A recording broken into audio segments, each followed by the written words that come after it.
monde, j'espère que vous allez bien. Est-ce que ça va ou quoi? Putain, ma coupe, mec. C'est nimp, attends. Attends, on va essayer de mieux se coiffer là quand même.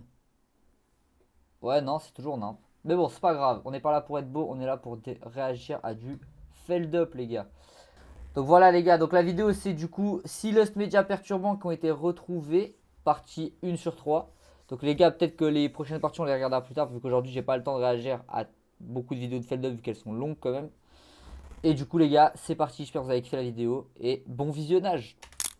Avant de commencer cette vidéo, j'aimerais annoncer que je serai en concert le 8 avril à Épinal à la Souris Verte et le 22 avril au Petit Bain à Paris. Les liens pour prendre vos places sont dans la description. Excusez-moi les gars, je vais juste regarder si ce sont les vidéos plus perturbées les personnes les plus sensibles. Ouais, donc les Est-ce gars, que ça vous est déjà arrivé aléatoirement si vous êtes sensible à part ça au truc d'oreille et tout ça les gars, faites gaffe. Genre vraiment, je le dis quand même parce que Feld Up là, je sais pas du tout ce qu'il va y avoir dans cette vidéo. Mais je sais que des fois il met des trucs hard quand même. un jour d'avoir un souvenir précis d'un coup d'un produit culturel que vous avez consommé durant votre enfance. Que ce soit un dessin animé, un film, un livre, un jeu vidéo, n'importe quoi, une émission de télé, on a tous eu un jour ce petit souvenir aléatoire qui est arrivé. Peut-être qu'il vous a marqué parce qu'il vous a fait peur, peut-être qu'il vous a marqué parce que vous avez trouvé ça mystérieux, ou juste sans la moindre raison, vous avez une image, un truc qui vous revient sans mémoire particulière liée à celle-ci. Empli de nostalgie, vous vous ruez donc sur votre ordinateur, vous allez sur Google et vous essayez de chercher ce dessin animé, et vous ne le trouvez pas.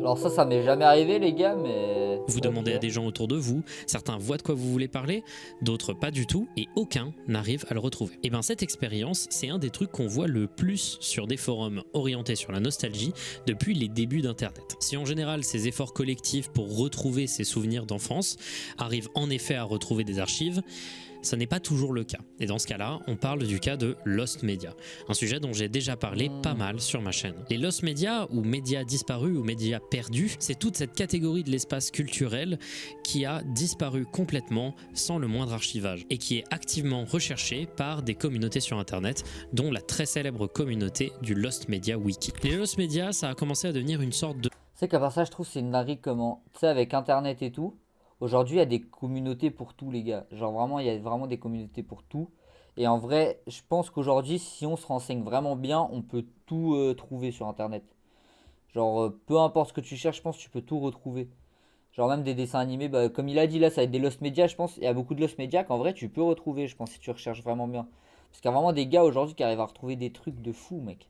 mode autour des années 2019-2020, lorsque des chaînes comme Blame It on Horror et All Things Lost ont commencé à marcher et que le Lost Media Wiki a commencé à avoir une base d'utilisateurs. Ouais, tu vois, il y a des assez chaînes élevée. faites pour On ça. parle ici de centaines, voire de milliers de personnes qui d'un coup se réunissent ensemble et se disent hey, on va retrouver cet événement culturel, on va retrouver cette émission de télé perdue. Et ce qui est fou, c'est qu'en général, ils y arrivent avec certaines des méthodes les plus absurdes de l'histoire. Mais l'univers de Lost Media, ce n'est pas toujours très joyeux.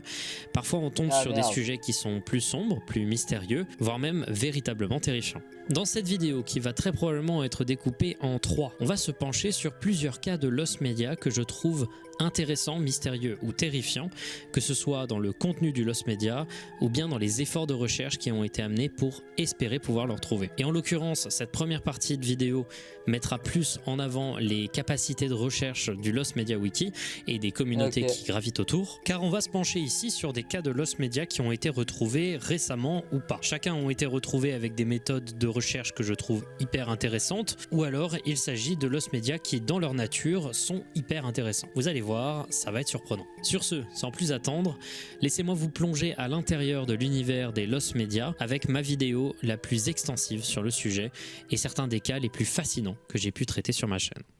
Mais ça a des trucs qui font peur ou pas? Des trucs qui font peur, les gars. Non, parce que moi là, j'ai envie de me faire peur. Je suis dans une ambiance où les gars, j'ai envie qu'on se fasse peur sur cette chaîne. J'ai envie qu'on ait peur, les gars. Là, on est sur visage et tout ça. Là, on a fait pas mal de réacts à des animaux. Maintenant, j'ai envie qu'on se fasse peur sur cette chaîne, les gars. Me demandez pas pourquoi, parce que même moi, je sais pas. Mais je suis dans une ambiance où j'ai envie de me faire peur.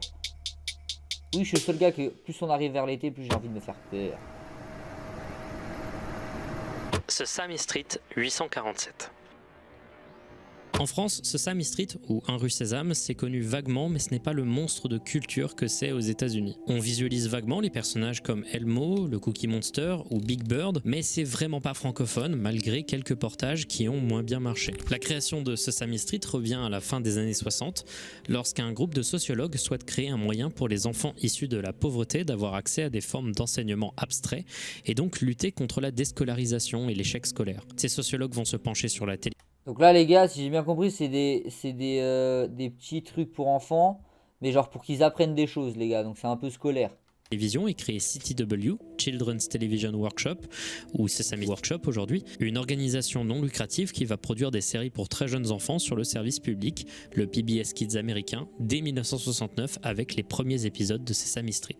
Cette série est depuis 2006 la série télévisée pour enfants la plus regardée dans le monde entier. Et c'était déjà un monstre d'audience très tôt dans sa conception. Aujourd'hui, la série compte plus de 4600 épisodes, ce qui est suffisant pour en regarder un différent tous les jours pendant 12 ans et demi.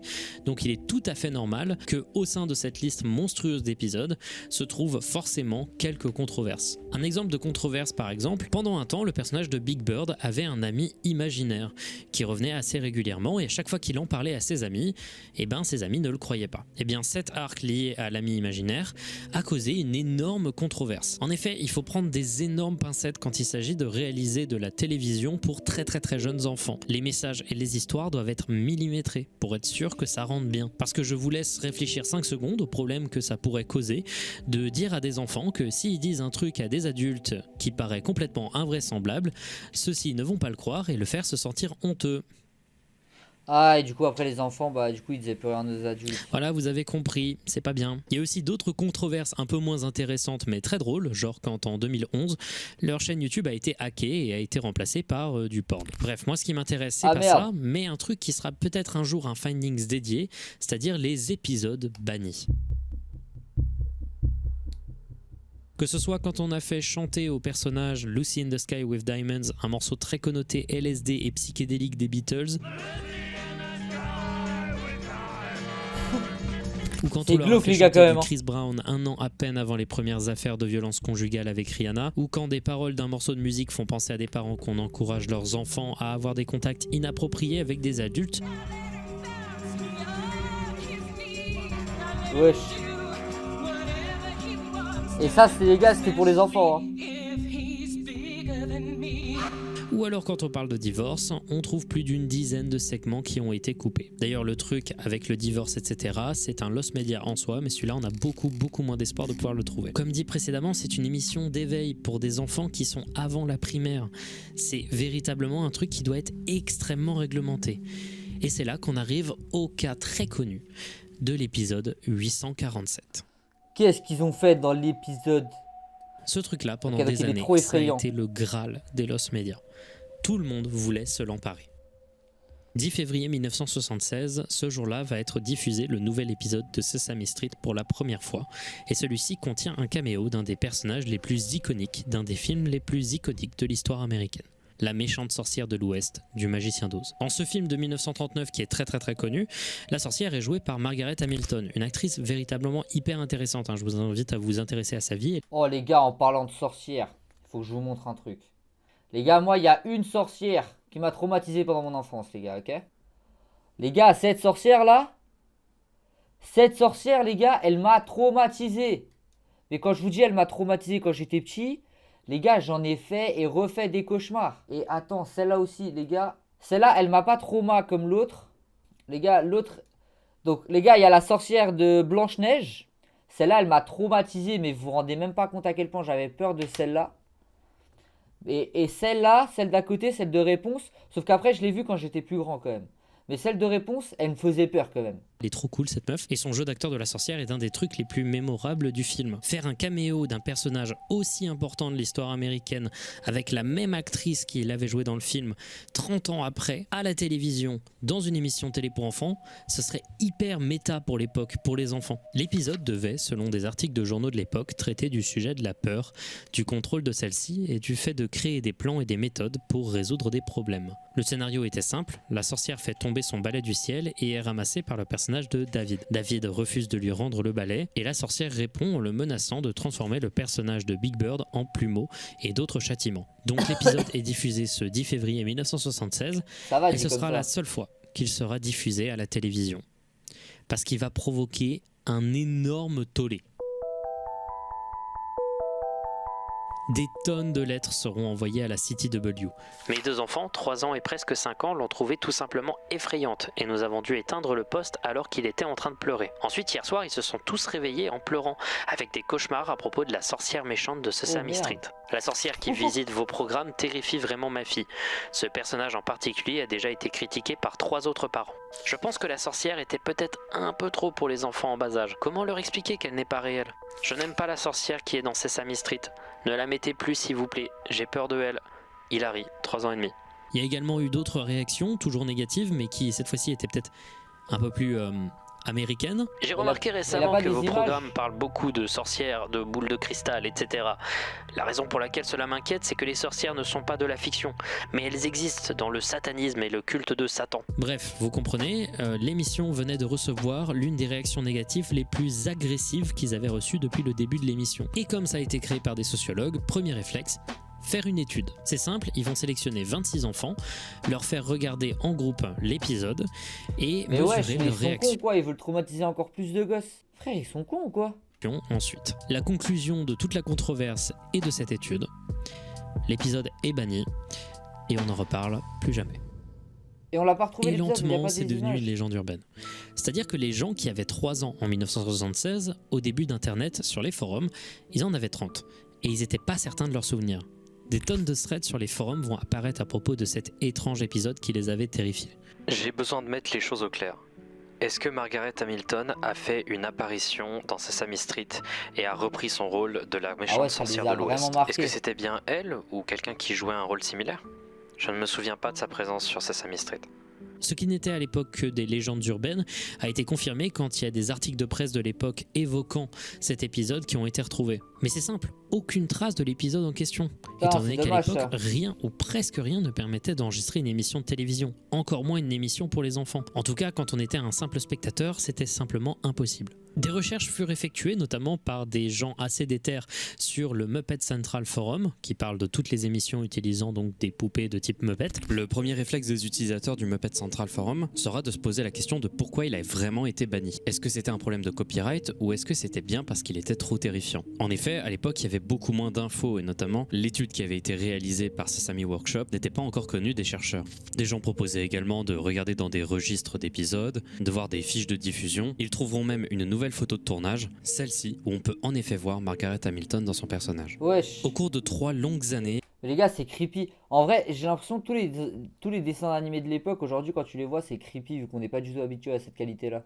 et il y aura beaucoup de messages qui vont être postés, des tonnes de mails qui seront envoyés à Sesame Workshop, et même 2 voyages de l'instigateur des recherches en 2018 et en 2019 de l'utilisateur Gravy aux archives de la CTW, où il scannera minutieusement les nombreuses lettres qui ont été reçues au sujet de l'épisode 847. Néanmoins, toujours pas de traces de l'épisode en lui-même. En février 2019, le boom des lost media commence à arriver et une nouvelle va tout changer. L'archive américaine de diffusion publique va s'associer avec Sesame Workshop pour archiver près de 4500 épisodes de la série et les rendre disponibles. Mais il y avait un petit problème, c'est que ce ne serait disponible que sur place dans les locaux de la bibliothèque du Congrès américain. Aussi, on ne savait pas si l'épisode 847 allait être inclus. Et là, sans prévenir, t'as un utilisateur de Muppet Central qui va poster une screenshot de l'épisode. Oh. Ça paraît être rien, mais c'était la preuve que la cassette originale existait encore. Tout le monde était hypé. On ne savait pas exactement d'où elle Oh, venait, mais faut mais le il semblait retrouver, que c'était cet épisode. lié avec donc l'archive américaine. Alors que tout le monde était hypé, on commençait enfin à avoir des informations hyper importantes et on savait que l'épisode allait être inclus dans les archives. Tout le monde va être refroidi violemment lorsqu'il sera annoncé que l'épisode en question ne serait disponible que pour les chercheurs et les instances sérieuses. Il y avait juste un petit espoir éventuellement d'un leak, peut-être venant d'un chercheur secrètement présent sur le thread du forum, mais il y avait peu d'espoir. En novembre 2019, les espoirs remontent. des parties de l'épisode vont être éventuellement projetées dans le cadre d'un événement Lost and Found extrêmement secret sur les vieux épisodes de la série. Le truc, c'est que c'est pas l'épisode entier, c'est seulement des parties et que le moindre enregistrement est strictement interdit. L'événement est également très select, peu d'espoir de pouvoir le voir. Mais à partir de ce moment-là, l'histoire, elle va se compliquer. Parce qu'il va se passer des séries d'événements très mystérieuses dont aujourd'hui, on n'a pas encore la réponse. Il existe un wiki Muppet dédié à la série qui parle d'un peu tout ce qui est lié à la série et de tous les épisodes. Et sur ce wiki, il y avait évidemment un article dédié à l'épisode. Et juste après l'event de novembre et la projection de quelques parties de celui-ci, il y a eu une réécriture du scénario de l'épisode expliquant son histoire avec des screenshots. Alors oui, il y a eu des leaks de la projection qui a été réalisée en novembre 2019. Mais ces leaks étaient véritablement dégueux. Ils n'ont été vus que par quelques dizaines de personnes à l'époque, parce qu'ils étaient très secrets pour des raisons de copyright. Également, ce n'était que des parties de l'épisode. Or, sur le wiki, mais par contre, les screenshots j'avoue, elle étaient fait peur la sorcière quand même. Hein. Imagine gros, t'as 3 ans, tu vois ça.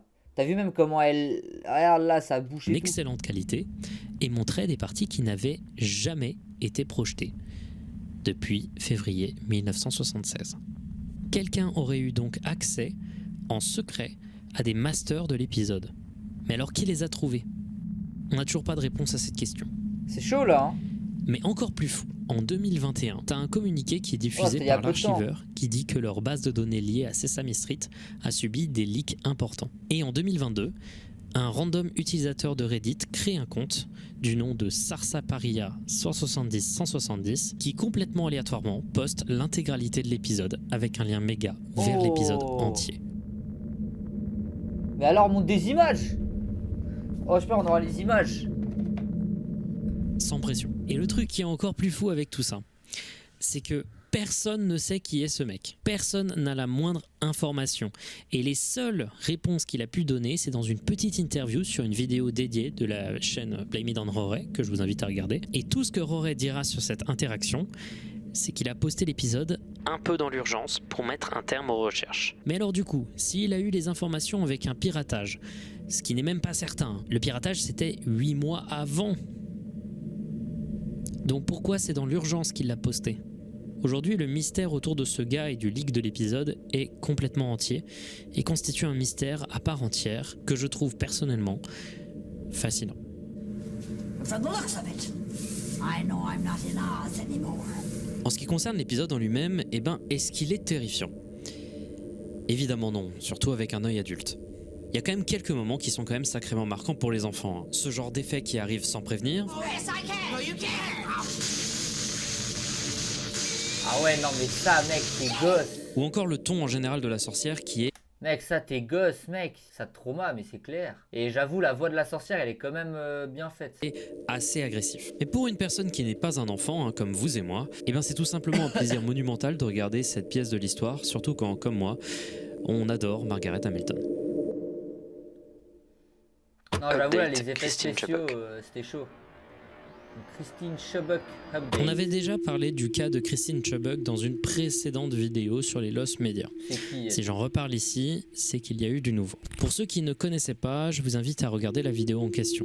J'y vais plus en détail. Mais brièvement, il s'agissait d'une journaliste télé sur une chaîne locale pas mal regardée autour des années 70. Elle est devenue mondialement célèbre pour être à l'origine de la première finition de sa propre vie en direct de l'histoire de la télévision. Ça s'est passé durant les news du matin de son émission Suncoast Digest. Cet événement a été évidemment choquant et même si on sait qu'il en existe des copies, aujourd'hui c'est complètement perdu et ces copies ont été confisquées. C'est simple, dans les années 70, c'était vraiment pas courant de faire des enregistrements de télévision, surtout pour des vieux journaux télévisés le matin sur une chaîne locale. La seule organisation qui pouvait posséder un enregistrement, c'était la chaîne elle-même. Et jusqu'à très récemment, c'était ce qu'on appelait un withheld lost media, c'est-à-dire un lost media confisqué par une organisation ou entreprise car trop choquant ou juste contre ses intérêts. En l'occurrence ici...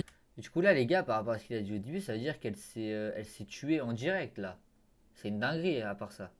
Après l'acte, la cassette serait retombée dans les mains de Greg Chubbuck, le frère de Christine Chubbuck, et celui-ci l'aurait confiée à un cabinet d'avocats qui aujourd'hui garderait la cassette entière pour lui-même. Gardez de côté ces deux informations parce qu'elles vont être plutôt intéressantes et plutôt importantes pour la suite.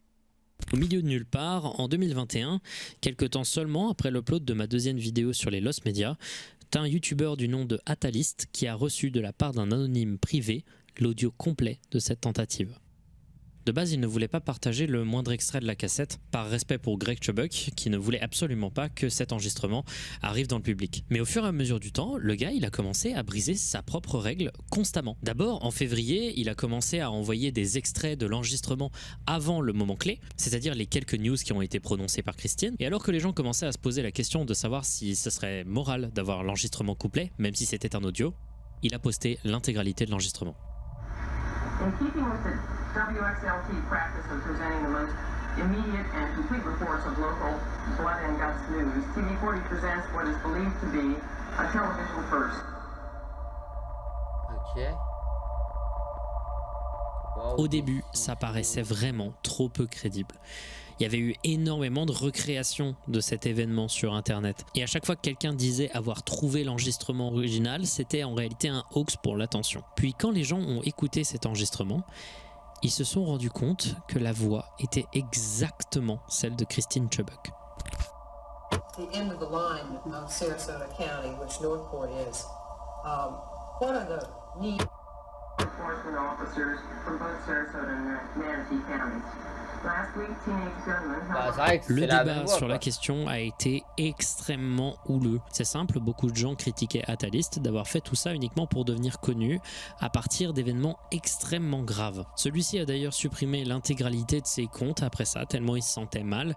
Surtout que des gens commençaient à lui dire qu'ils avaient contacté des proches de Christine Chubbuck pour lui dire ce qu'il avait fait et que ceux-ci étaient extrêmement énervés et souhaitaient prendre des actions légales. Apparemment, de ce que j'ai compris, ces claims d'actions légales et de contact des proches de Christine semblent être des choses complètement fausses. Également, pour couper court rapidement Et ça, la dinguerie, c'est que, comme j'ai dit, tu sais, il y a des communautés de tout aujourd'hui, mais ces trucs de communauté, quand il y en a, ils sont trop à fond dedans, ils peuvent partir loin là-dessus, et ça peut vraiment donner des trucs chelous, quoi. Comme là, tu vois, genre en vrai, je comprends qu'on veut retrouver l'enregistrement, mais gros, faire leak l'enregistrement de quelqu'un qui s'est tué, c'est chaud, je trouve.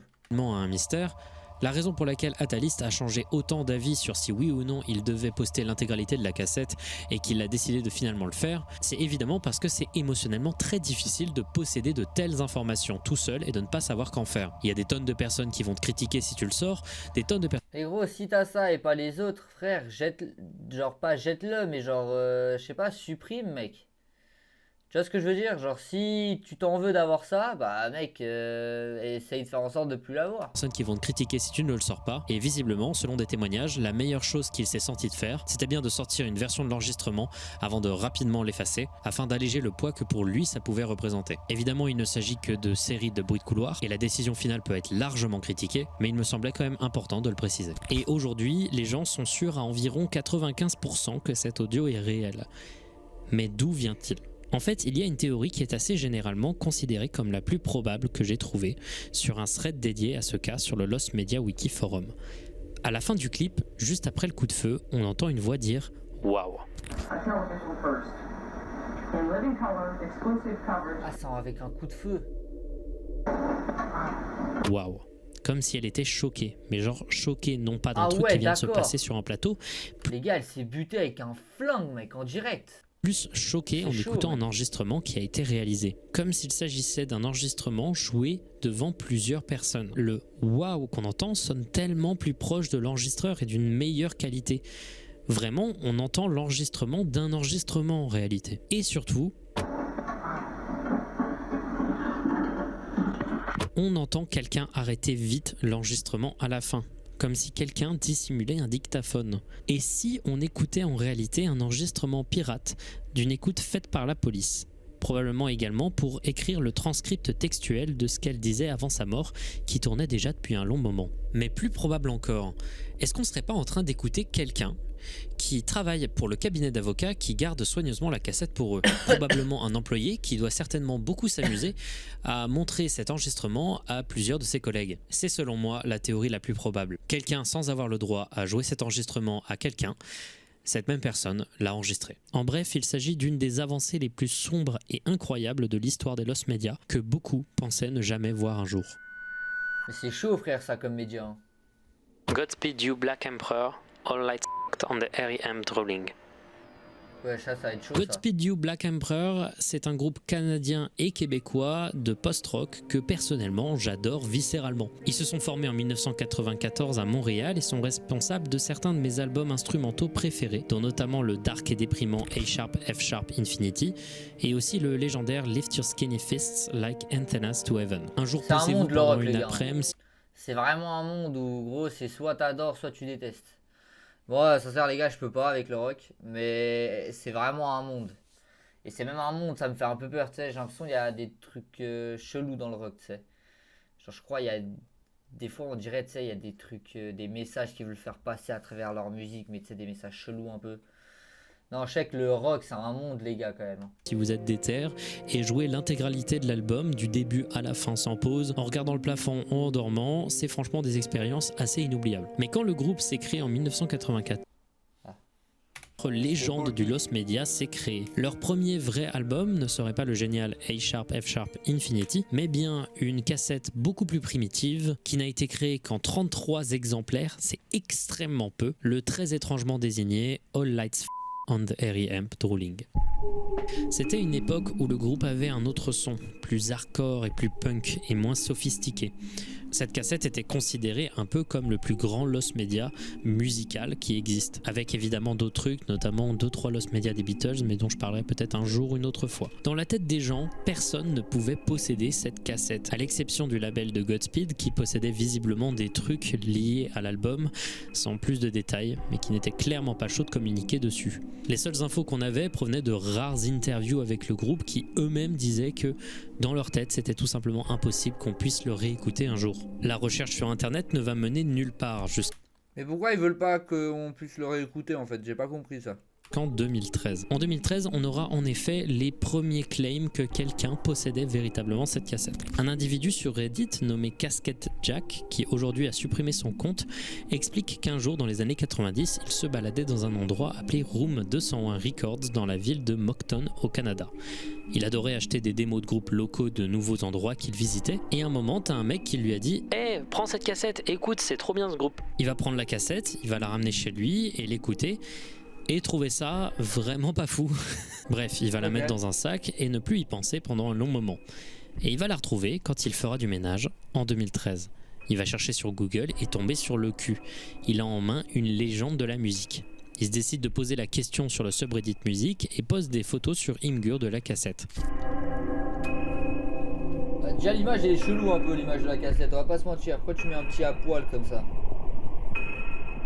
Il la montre dans tous les sens, tous les détails, c'est assez légendaire. En vrai, le livre il est bizarre. Et je vous jure, dans le rock, il y a trop de bails comme ça, mec. Mais on n'entend toujours pas le moindre bruit venant de cette cassette. Les gens veulent des extraits. À ce moment-là, il va mettre 2 petits morceaux parmi les 27 de la cassette. Et après, silence radio.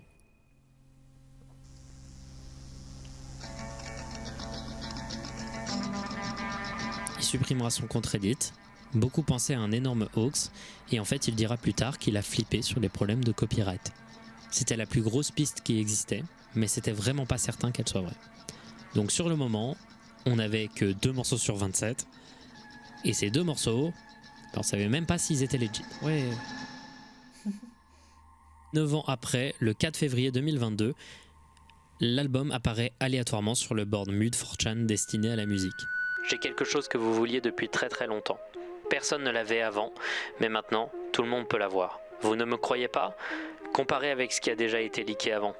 C'est bon, le premier album de Godspeed You Black Emperor est là. J'espère que vous allez l'aimer. Tout le monde était sur le cul. Ça sonnait vraiment convaincant, ça correspondait avec le passé et les descriptions, mais ça sortait de nulle part, pas la moindre explication, mais c'était là. Puis évidemment, les gens, ils ont commencé à douter. Ça sonne un peu comme du Godspeed You Black Emperor, à la différence que là, il y a des voix chantées, ce qui n'est que très peu présent à l'intérieur du groupe. Et alors que tout le monde se disait « Ouais, non. En vrai, c'est un hoax. » Le groupe a sorti l'album sur Bandcamp. Wesh. Donc tout à coup, je vous disais, vas-y, on envoie tout.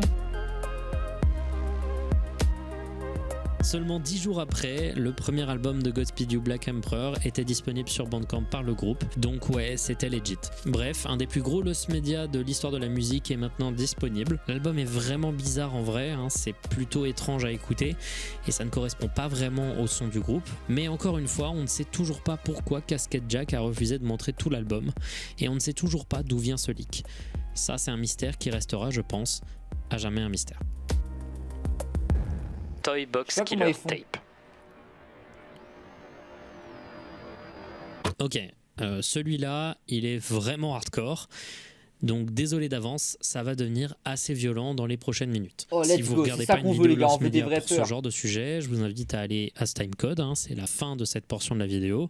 Mais là, on va parler d'un sujet parmi les plus sordides que j'ai jamais traité. David Parker Ray est un des individus les plus dégueulasses que la planète ait pu porter. Ok, Il est né le yes. 6 novembre 1939 dans le Nouveau-Mexique. Il a une gueule un peu de salaud quand même. Hein. Il a une gueule, tu sais, cet américain qui pense qu'à lui et qui va tout faire pour atteindre ses objectifs. Ça a l'air d'être un bon petit salaud ce gars, mec. Moi je te le dis, moi. Et il a été élevé avec sa sœur par son grand-père, bien que son père alcoolique et violent les visitait régulièrement. Celui-ci lui a donné notamment des magazines de pornographie sadomasochiste ultra violents qui vont rapidement lui mettre des images dans la tête. Yes. Bah, super le daron. David était extrêmement timide auprès des femmes et il n'était vraiment pas très bon élève, préférant boire et se défoncer. Il finira par rejoindre l'armée avant de partir pour devenir mécanicien. Il se mariera plusieurs fois, à chaque fois ça finira en divorce, mais il aura en tout cas 2 enfants, dont une certaine Jessie Ray. Puis au milieu de tous ces événements, vraiment on ne sait pas exactement quand, il s'est mis à faire des trucs absolument abominables. D'abord, il va acheter un camion et il va dépenser des centaines de milliers de dollars de l'époque afin de l'insonoriser et de mettre des tonnes et des tonnes d'objets de torture physique et sexuelle. Il va appeler ce camion sa boîte à jouets, sa Toy Box. Il va en tout kidnapper plus de 60 femmes différentes à l'aide de plusieurs Mais wesh. Wesh les gars. complices, dont ses copines de l'époque et sa fille. Oui, sa fille. Sa fille était un complice. Ses femmes étaient ses complices. Certains de ses potes étaient ses complices. Bref, vous allez comprendre que ça va devenir très très sale, très très vite. Ces femmes qu'il va kidnapper, il va les enfermer pendant plusieurs jours, semaines, mois et apparemment, selon ses propres dires, mais on n'est pas sûr, plusieurs années. Je ne vais pas aller trop en détail sur les crimes en particulier de Parker Ray. C'est certains des trucs les plus horribles qu'on puisse trouver. Ce mec était une énorme merde et on parle de certains des actes les plus extrêmes qu'on puisse infliger à des gens. Maintenant, parlons de son arrestation. Le 19 mars 1999, une jeune femme de 22 ans, Cynthia Vigil, travailleuse du sexe, était sur un parking de la ville d'Albuquerque en train de chercher des clients quand un policier sous couverture l'arrête pour sollicitation au travail du sexe. Il la met dans sa voiture et se met à conduire. Cet homme, et vous vous y attendiez, oui, bah c'est lui. C'était David Parker Ray. Il l'amène ainsi à sa toy box et l'enchaîne à la table centrale. 3 jours passeront de torture, de violence ultra extrême que je ne détaillerai pas car c'est vraiment sordide. Puis le 3e jour, alors que David était au travail, Cynthia Vigil s'est rendu compte que Cindy Andy, la copine et complice de David à l'époque, avait laissé les clés des chaînes de Cynthia sur une petite table proche d'elle. Cynthia arrivera après de nombreuses contorsions à saisir ses clés et à se libérer. Cindy le remarquera assez vite et se mettra à pourchasser Cynthia, qui arrivera à se défendre en la poignardant avec un pic à glace avant de partir le plus vite possible. Cynthia s'en ira nue et ne portant qu'un collier d'esclave et toquera à la porte la plus proche qui l'accueillera et appellera la police. Ray et Andy, qui étaient encore vivantes visiblement, seront arrêtés automatiquement et ainsi commença l'enquête. La quantité de victimes de David Parker Ray ne peut être que estimée. On sait que c'est au moins plus de 60, mais seulement 3 personnes ont été retrouvées car elles ont survécu en étant droguées pour ne pas s'en souvenir. Par exemple, la photo que vous voyez actuellement est une photo qui a été retrouvée dans les affaires de David Parker Ray. Beaucoup d'enquêteurs pensent que cette femme serait une de ses victimes, mais encore aujourd'hui, celle-ci reste non identifiée. Au début de l'enquête, la Toy Box sera examinée par les chercheurs. Le dispositif sera ausculté, il y avait une table de gynécologue au centre avec de nombreux outils d'immobilisation. Les gars, c'est une dinguerie. Genre, les gars, il a investi, parce que les gars, il a dépensé des milliers. Hein. Donc les gars, il a investi dans une caravane de torture, frère. C'est une dinguerie comment il y a des humains. Genre, tu sais, il faut se dire, ce genre d'humain, il a existé, mec. C'est une dinguerie, frère. de torture et un miroir au plafond Et il prenait pour que du la plaisir, victime mec. se voit lorsqu'on la torture. Mais Oh, les aussi gars, on c'est a une trouvé dinguerie. des cassettes. Une cassette audio et une cassette datant de 3 ans auparavant, en 1996. La police jouera la cassette et verra une vidéo d'une femme terrifiée, torturée et vous comprenez quoi. Cette femme restera non identifiée jusqu'à ce qu'on trouve Kelly Garrett, une ancienne amie de la fille de Parker Ray qui a été droguée par celui-ci Mais après une quoi? engueulade Mais avec c'était son une mari pote à sa et fille, qui a été mec. placée dans la toy box après coup et sera ensuite abandonnée sur une route après s'être fait trancher la gorge. Elle survivra à cette attaque, rentrera et personne ne la croira. Ni son mari. Mais pardon, frérot, quelqu'un il te raconte ça, t'as vu, genre, moi demain je vais pas arriver vers toi et je vais te dire, frérot, on vient de m'enfermer dans une caravane de torture et on vient de me torturer pendant des jours, crois-moi s'il te plaît, et tu vas pas me croire, genre je vais te sortir ça de nulle part, pourquoi je te sortirais ça, frère? En gros, il y a des gens, j'arrive pas à comprendre, c'est une dinguerie. Ni la police. Et son mari la Et la quittera police, en carrément plus. car il pensait qu'elle l'avait trompé ce soir-là. Je vous dis tout ça pour que vous vous rendiez compte qu'il y a des gens derrière les crimes, hein, qu'on soit clair. Et ces victimes derrière ces crimes, souvent c'est des gens qui n'ont jamais pu s'en remettre concrètement. Cynthia Vejol aujourd'hui encore Bah, normal. est SDF et vit de motel en motel avec ses enfants. Un d'eux s'est d'ailleurs fait buter et l'autre est arrêté pour suspicion de meurtre. Bref, on est en face de gens qui ont vu l'intégralité de leur vie être démolie par quelqu'un qui n'a même pas eu à souffrir tant que ça, étant donné que David Parker Ray est mort quelques mois après avoir reçu sa peine, quelques temps à peine avant qu'il fasse un énième interrogatoire qui aurait peut-être permis d'identifier plus de victimes. Sa mort est arrivée tellement tôt qu'aujourd'hui on ne sait même pas qui ont été l'intégralité de ses complices, complices parmi lesquels beaucoup de théories disent qu'il y aurait eu des policiers, des proches à lui, des gens de pouvoir. Bref. Cette histoire sordide, j'en parle déjà car il y a un lost media, mais on y viendra, mais aussi car le FBI a dit que plus on en parlait, plus les gens s'en souvenaient, et plus ça générait des pistes pour trouver des restes humains. En effet, on n'a jamais retrouvé un seul cadavre, malgré le fait qu'on sache les endroits exacts où il lâchait ses victimes, mais visiblement ça ne suffit pas. Maintenant, dinguerie, dans les toute gars. cette horreur, où se trouve le lost media? Eh bien, souvenez-vous quand j'ai parlé des 2 cassettes dans Bah, la bientôt, Toy ce Box. sera fini, Il y avait parmi elles donc Freddy la cassette Toupad. vidéo que évidemment personne ne veut voir et qui doit être détruite le plus vite possible. Pitié qu'on ne la retrouve jamais. Mais également, il y avait une cassette audio. Et ça aussi, c'est une part de son histoire. Cette cassette audio contient un Est-ce qu'on discours va tenu par l'entendre? David Parker Ray lui-même, qu'il jouait à ses victimes dès qu'elles arrivaient dans sa remorque. Et celle-ci expliquait très précisément ce qui allait leur arriver, et ce qui est dit dans cette cassette est abominable. Il n'y a pas qu'une seule cassette normalement. De ce que j'ai compris, il en existe beaucoup. Mais ce qui est recherché en particulier, c'est évidemment la première cassette, celle qui est jouée en premier dès que vous arrivez dans la Toy Box. Depuis très longtemps, on a accès sur internet à des retranscriptions de ce qui est exactement dit dedans. Ouais. Mais l'enregistrement lui-même, personne ne savait si on allait pouvoir y avoir accès. Mais aussi, il y avait beaucoup de gens qui ne voulaient pas que ce soit trouvé tout connement. C'est le débat interne le plus régulier au sein des communautés cherchant des lost media.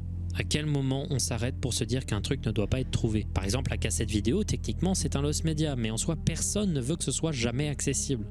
Faut être une très mauvaise personne pour vouloir vraiment voir ça. Par contre, la cassette audio, c'est plus divisé. Certains pensent que ça ne sert à rien, mais d'autres se disent que c'est important à archiver. Et ben t'as un gars l'année dernière qui s'est imposé pour mettre fin au questionnement sur le sujet définitivement. Il s'agit de Joseph Pasteris, connu sous le nom de Tom Servo sur le Mais Théma, tu vois, c'est des gars comme ça, lambda, frère, qui arrivent à faire des dingueries comme ça. Lost Media Wiki, qui, le 6 octobre 2022, s'est dit qu'il allait se mettre à la recherche de l'un des Lost Media les plus demandés et connus de l'histoire. Et il a réussi à trouver l'enregistrement entier. Comment il a fait pour retrouver ce Lost Media extrêmement recherché, vous allez me demander? Eh bien, il a fait ce que personne n'avait osé faire auparavant. Demandez. Oui, Ta il a gueule. juste envoyé une lettre à la police de l'État du Nouveau-Mexique demandant une copie digitalisée de la cassette. Et 2 semaines après, il l'a reçue. L'enregistrement entier de la vraie cassette jouée par David Parker Ray à ses victimes terrorisées. Okay, we both know what you've been brought here for. A lot of your wrists and ankles are chained and you're gagged because you're not going to like the way I do it. Cet enregistrement est abominable. Mais what? Je déteste tout ce qu'il signifie, je déteste tout ce qu'il veut dire, tout ce qu'il représente. Et ce qui m'énerve le plus, c'est le calme total dans la voix de Ray. Mais ouais, genre ça s'entendait qu'il prenait du plaisir à le faire. Genre pour lui c'était, vas-y, j'ai l'habitude de faire ce genre de truc. Cet homme peut être n'importe qui. C'est une Et il a dinguerie. détruit tellement de femmes et de familles qui ne sauront probablement jamais qu'il en était responsable. Il existe d'autres parties et d'autres cassettes, comme je vous l'avais dit auparavant, qui en tout font plus d'1 heure d'instruction. Mais je pense qu'il faut s'arrêter à celle-ci et laisser cette personne, ainsi que ses complices tous libres aujourd'hui, pourrir, en espérant qu'on les oublie à jamais. Short subject. Pour les 2 derniers sujets de cette vidéo, comme vous pouvez le voir, je tourne un autre jour. Vous pouvez le voir, ma barbe vraiment dégueulasse. Mais également, il y a une ambiance plus sombre et j'ai pas vraiment de texte très construit parce que j'ai envie de vous raconter ces histoires comme moi je les ai entendues la première fois. Si jusqu'à maintenant, je me suis penché sur des lost media qui ont été retrouvés après des efforts de recherche plus ou moins importants, ici j'aimerais parler d'un autre type de lost media, ceux qui sont trouvés par hasard. Et ceux-là, je les trouve vraiment fascinants. Entre 1967 et 1969, on n'est pas trop sûr, il y a un court-métrage du nom de Short Subject, aussi connu sous le nom de Mickey Mouse au Vietnam, qui a été créé par... Ok les gars, si c'est celui que je crois, j'avais vu une vidéo sur un épisode de Mickey Mouse, mec, où t'entends des cris, mais genre vraiment horrible et tout. Si c'est ça les gars, il est effrayant. Un gars qui s'appelle Whitney Lee Savage, c'est également le père d'un des créateurs de Mythbusters, donc c'est quand même assez cool. Et ça a été également co-créé avec un artiste du nom de Milton Glaser. Ce court-métrage, c'est vraiment un court-métrage. Ça dure pas plus d'1 minute, c'est très simple, c'est une petite animation muette qui avait pour objectif d'être diffusée pendant des festivals de cinéma indépendant et qui, en l'occurrence, a eu un léger succès. En effet, il y avait un côté assez impactant de faire une version bootleg de Mickey Mouse qui soit assez crédible et qui dénonce d'une manière très frontale et très directe les dégâts que ça peut causer la guerre au Vietnam à l'époque aux États-Unis. Le short a reçu plusieurs distinctions, dont un prix au International Short Film Festival à Oberhausen en Allemagne, mais dès les années 70, il va un peu disparaître. Ça va devenir une sorte de pièce de l'histoire, un des témoins de la communication artistique autour de la guerre du Vietnam à l'époque, mais c'était un peu tout. Et ça va être tellement tout qu'il va disparaître. C'était pas un complet lost media, c'était un withheld lost media. On savait qu'il y avait quelques organisations qui possédaient d'obscures copies ici et là, qui de temps en temps faisaient résurgence durant des festivals, mais ces copies n'étaient accessibles que à des organisations dites crédibles, des cérémonies, des producteurs, etc., etc. Et évidemment, ça coûtait une blinde. L'objectif des gens qui cherchaient ce short, c'était de faire ressortir une copie qui puisse être accessible à tout le monde. Et on va faire les choses très simples. En avril 2013, t'as un YouTuber qui, au pif, va poster l'intégralité du short sur YouTube. Ok. La seule chose qui manquait, c'était la BO originale qui a été remplacée par du System of a Down dans la vidéo. Mais ce YouTuber, du nom de A Bad Higgins, avait réussi d'une manière mystérieuse à retrouver une copie de la cassette. Mais du coup, où est-ce qu'il l'a trouvée ? Et c'est là que je trouve ça vraiment fou. Quand on a contacté A Bad Higgins, il a expliqué qu'il l'avait retrouvé à l'intérieur d'un bac à déchets d'une obscure université américaine. S'il ne l'avait pas trouvé au moment où il l'avait trouvé, et qu'il n'avait pas eu le réflexe de juste prendre la cassette avec lui, une des seules copies disponibles au public aurait probablement disparu. Parce qu'un bac à déchets, vous avez bien compris, que ça finit à la poubelle. Mais alors du coup, vous allez me demander comment une des seules copies disponibles d'un des courts-métrages indépendants les plus recherchés de l'histoire a pu se retrouver dans un bac à déchets OSEF. Wesh, il mourait, Mickey Mouse. On n'en a pas la moindre idée. Et dans l'exact même style, laissez-moi vous parler d'un lost media qui n'a pas été retrouvé à l'époque d'Internet, mais dans les années 80, et qui est encore plus fou. La Passion de Jeanne d'Arc. La Passion de Jeanne d'Arc, c'est un film français qui a été réalisé par Karl Dreyer en 1927 et qui a été projeté en 1928 pour la première fois. C'est un des derniers gros films muets de l'histoire. Il avait été tourné à l'origine pour être parlant, mais malheureusement, à cause de problèmes techniques, c'est resté un film muet. Du coup, c'est une sorte de mélange un peu étrange des deux genres et c'est en vrai hyper intéressant pour l'histoire du cinéma, évidemment. Le film a été considéré à l'époque comme un chef-d'œuvre. Il a été extrêmement apprécié par la critique, mais d'un point de vue entrée en salle, ça a été un de désastre, tellement qu'il y a eu des procès entre la Société Générale et le réalisateur Dreyer autour des questions de financement, de censure qui a été réalisée par la Société Générale pour pas offenser les chrétiens, ce genre de trucs. Bref, c'est un film qui a de l'histoire, qui est important et qui pourtant, à un moment, a complètement disparu. En effet, à cause de son échec en salle, des controverses qu'il a créées, il sera très vite retiré des salles et ce sera un des premiers films qui va disparaître par un des plus gros fléaux des lost media datant d'avant les années 40, les feux de studio, à cause de la composition des pellicules de l'époque, ouais. qui étaient faites en nitrate d'argent. Le film a été projeté pour la première fois en 1928 et dès 1929, les dernières copies connues. Donc les gars, je crois, genre les copies, elles ont brûlé en fait, si j'ai bien compris. Parce que des fois les gars, je suis pas sûr de comprendre, mais voilà, j'explique au cas où. Avait brûlé. C'était un désastre et le film est devenu connu dans l'histoire du cinéma, mais il n'était disponible que dans des extraits de copies extrêmement douteuses. C'était la loose. Dreyer considérait vraiment ce film comme son chef-d'œuvre et malheureusement en 1968, il va mourir pensant que celui-ci était perdu à jamais. Ce qui est vraiment triste, sachant qu'il va être retrouvé un peu plus de 10 ans après. Mais, comme avec le précédent sujet, on n'a pas beaucoup de détails sur comment il a été retrouvé. On a juste quelques lignes. Une des copies les plus impeccables des négatifs originaux 35 mm du film a été retrouvée en 1981 dans un asile psychiatrique. Wesh.